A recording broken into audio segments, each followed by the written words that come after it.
Mr. Chairman, as you know, counsel for the FBI has directed me not to answer questions about the ongoing investigation. As you also know, counsel for the FBI is sitting here behind me.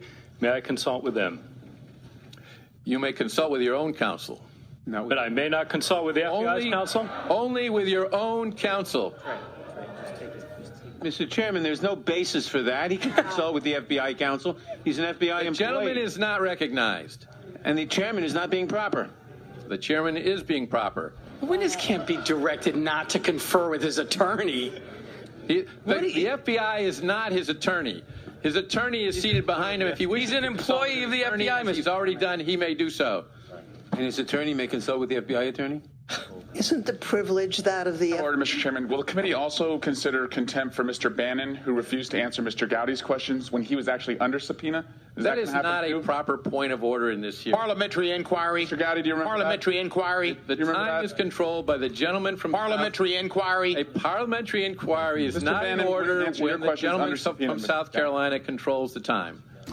Agent Strzok, just so the record's clear, because it's been a little while, I didn't ask you the content of those interviews. I didn't ask you the names of who you interviewed. I asked you whether or not you interviewed anyone from July the 31st until August the 8th. And I find it interesting that the FBI will tell us no interviews were conducted before July 31st. That apparently doesn't impact an ongoing probe. But between July 31st and August 8th, it does. Here's the good news. I already know the answer to it. I went and looked at the file. The first interview that I can find is on August the 11th of 2016, which is 11 days after it began, which makes me wonder, on August the 6th, so you hadn't interviewed anyone. You're investigating this alleged Russian collusion with the Trump campaign. You're the lead investigator. You originated the investigation. You're the point of contact. You drafted the document. And here you are before you've interviewed a single solitary witness saying F Trump. Then that same day, your colleague, Lisa Page, wrote, maybe you're meant to protect the country from that menace. And you responded, I can protect the country at many levels. We're not even a week into an investigation that you originated, approved, were the contact for. You hadn't interviewed a single solitary soul until August 11th, and you're already promising to protect the country from that menace, Donald Trump. And then on August the 8th, you still hadn't interviewed anyone. You're 8 days into your Russian collusion with the Trump campaign investigation, and you got another text from your colleague, Lisa Page. Trump's not ever going to become president, right? Right? And you replied, no, he's not. We'll stop it. By the time you promised to stop him from becoming president on August the 8th, how many interviews had you conducted? Mr. Gowdy, so two answers to that. One, with regard to how many interviews had or had not been conducted, I've been directed by counsel for the FBI not to answer that question.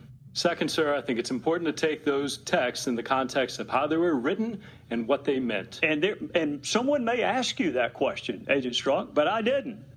I asked you how many people you interviewed before you wrote it. If you want to get into context, let one of my other colleagues do that with you. Here's what I want to know. Who's the he and he's not? He is then candidate Trump. So when you said, no, Donald Trump's not, in connection with the question going to become president, what's the it? Chairman Gowdy. We'll stop it. Chairman Gowdy, that text needs to be taken in the context of I'm asking, look, if you want to have a debate over a two-letter word, we're going to have to do that some other time. What and who did you mean by it? Mr. Gowdy, as I've stated, that text was written late at night in shorthand. I don't care when it was written. I don't care whether it was longhand, cursive. I don't care about any of that. I want to know what it meant, Agent Strzok. It would be his candidacy for the presidency, and my sense that the American population would not vote him into office. Right. Well, we hadn't gotten to the will yet. Well, I'm trying to cut to the chase and explain the text. The will is the American people. Is that right? That's your testimony. The will stop it. You were speaking on behalf of the American people. Is that correct? Mr. Gowdy, what my testimony is and what I said during extensive asking of this question during my prior interview is I don't recall writing that text. Are you denying writing the text? What I can tell you is that text in no way suggested that I or the FBI would take any action to influence the candidacy of Agent Strzok, that is a fantastic answer to a question nobody asked. Yeah, Mr. Gowdy, you asked what I meant. My question to you is Chairman, the witness will. going to be permitted to answer the question being posed? The gentleman will suspend. After the conclusion of Mr. Gowdy's questions, if there is a question that he has not had the opportunity to answer, he'll be given additional time to do that. Witness will. We look forward to that. Mr. Gowdy's now, and he will not be interrupted by others. So your testimony. His time has expired, Mr. Chairman. Your By testimony 2.5 minutes. It's going to be tough for me to get through it if I keep getting interrupted. Your testimony a couple of weeks ago was the we meant the American people, which I found confusing because on November the 7th, which is the day before the election, you said this. You were concerned that those same American people that you were speaking on behalf of might actually elect Donald Trump president. So you said, OMG, this is effing terrifying. I think we know what effing means. I'm pretty sure we have OMG down too. What was terrifying about those same American people you trusted to stop him in August, not stopping him in November? What was so terrifying about that, Agent Strzok? Mr. Gowdy, I do not have a copy of the transcript. We have not been provided that transcript. It's your text. It's not the transcript. It's your text. Mr. Gowdy, what I would say in that is, one, I was not referring to the American electorate at all. The American electorate I respect in their decisions, and their right to vote is absolutely a cornerstone of our democracy. So at no time did I insult or call into question the judgment or the power of the American electorate. What I was expressing in that text is my personal belief and my personal sense of how I saw and what I believed in the potential upcoming administration. And see, that's what I find so confounding, because in August you blamed the we on the American people, that the American people would stop it, because you don't want it to be you and Lisa Mr. Page, Chairman, and you don't want it to be the FBI. Are we not given 5 minutes to answer questions? We have indulged this harassment 9 minutes. The chair, Judiciary and the Oversight Committee. the gentleman will suspend. The chair, in agreement with the ranking members of both committees, agreed that there would be liberality in the questioning by the chairman and the ranking members of each committee. The gentleman will continue. What I find confounding, Mr. Chairman, Agent we Strzok, expect that liberality on every one of our questionings. What I find confounding, Agent Strzok, is you were counting on the American people. That was the we you referenced in August when you said, we'll stop it. But the American people didn't stop it. He actually won. So then we go to March of 2017, and you're already talking longingly about him resigning. And then we go to the day that Special Counsel Mueller, well, before we go to that, that's March of 2017. March of 2016, you wrote, God, Hillary should win 100 million to 0. And I'm assuming Hillary would be former Secretary of State Hillary Clinton? That's correct. All right. In March of 2016, weren't you investigating her for potential mishandling of classified information? We were. Had you interviewed her yet? No. Had you interviewed more than 30 other witnesses that wound up being interviewed? I would have to check the case file, but I'll take your representation. Well, if she had said something incriminating in your interview that took place months later of her, would she have won 100 million to 0 then? Likely not, no. Well, then why wouldn't you wait until the investigation was over before you have her the nominee and winning a general election against an opponent that hadn't even been named yet? 100 million to 0, Agent Strzok, that's how bad she should win? Mr. Gowdy, those personal expressions of my observing the political process of the presidential primaries had no bearing on my actions of any investigation, to include the investigation of Secretary Clinton. You couldn't think or anybody else. Sir, you couldn't think of a single person that would not vote for Hillary Clinton for president? 100 million to 0, Agent Strzok? So that was clearly hyperbole, which I... Well, let's say it was hyperbole. Let's divide it by 10. How about we say it was hyperbolic and divided by 10? 100 million divided by 10, I'm pretty sure is 10 million. 0 divided by 10 is still 0. You couldn't think of a single solitary person that was going to vote for her for president before you interviewed her and while you were supposed to be investigating her. Congressman, clearly that's not the truth. Clearly, I could envision millions of Americans who are likely and did vote for then candidate. Well, you wrote it. My point, sir. Did you write it? Did you write that text? I did write that, sir. Okay. Were you under duress? Political expression engaging in hyperbole. Were you under duress? Asked and answered. So that was clearly hyperbole, which I... Well, let's say it was hyperbole. Let's divide it by 10.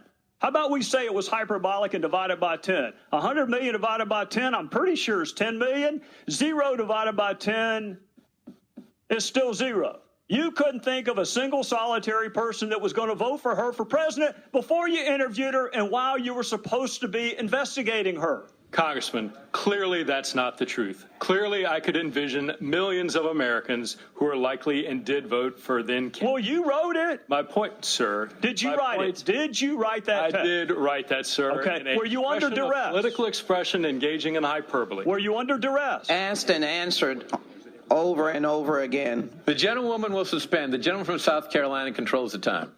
All right, we're going to go into one other time period. May 17th, 2017, Bob Mueller is appointed.